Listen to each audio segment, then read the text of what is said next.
My name is Bernard with the North Pole Detective Agency. I work as a forensic analyst and have been called in to help perform a chromatography test to see who is blackmailing Santa. These are signatures from the timesheet when the suspects signed in for work on the day Santa received the blackmail note. Dead Serious was printed in black ink. Using a chromatography test, the experts, like myself, at the forensic lab analyzed the note and were able to determine what type of pen the culprit used to write the letters. I and other scientists at the lab used a technique called chromatography. In this procedure, the various pigments used in the pen's ink are separated into different color patterns. By examining these patterns, forensic experts like myself can identify the type of pen used in a crime. The ink in the pen used to write the blackmail note was compared to the pen used by the two suspects when they signed their names on the time cards the day Santa received the note. We start by taking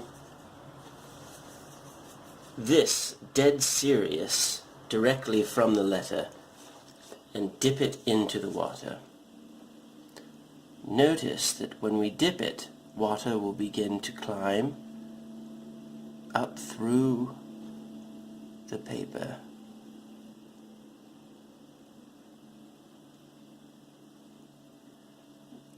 It's quite slow, but notice how it bleeds through the paper as it climbs.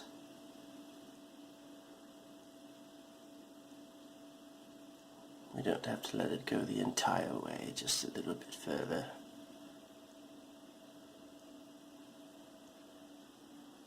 I think that's probably good.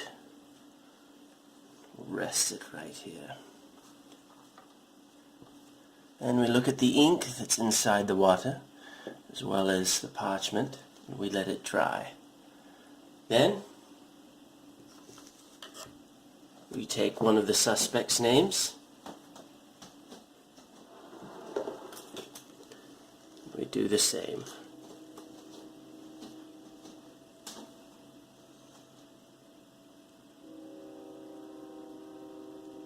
Interesting. Watch how the water climbs the paper. While it has a similar effect, it's not doing the exact same thing. Interesting. Let that dry as well. Let's try this other paper and see what happens here.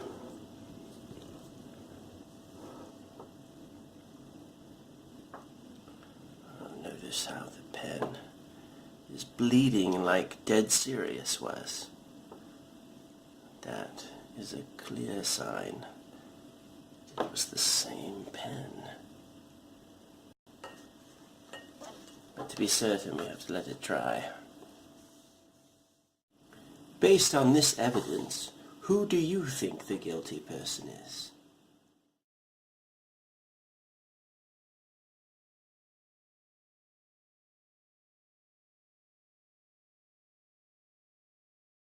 We know who committed the crime.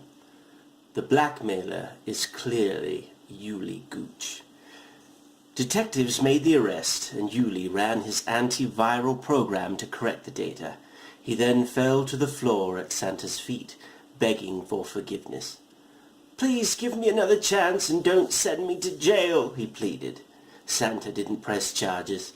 Instead, he put Yuli to work developing a program to prevent this type of sabotage from ever happening again.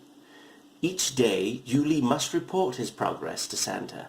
If he slips behind even 1 hour in his schedule, Santa has promised to press charges.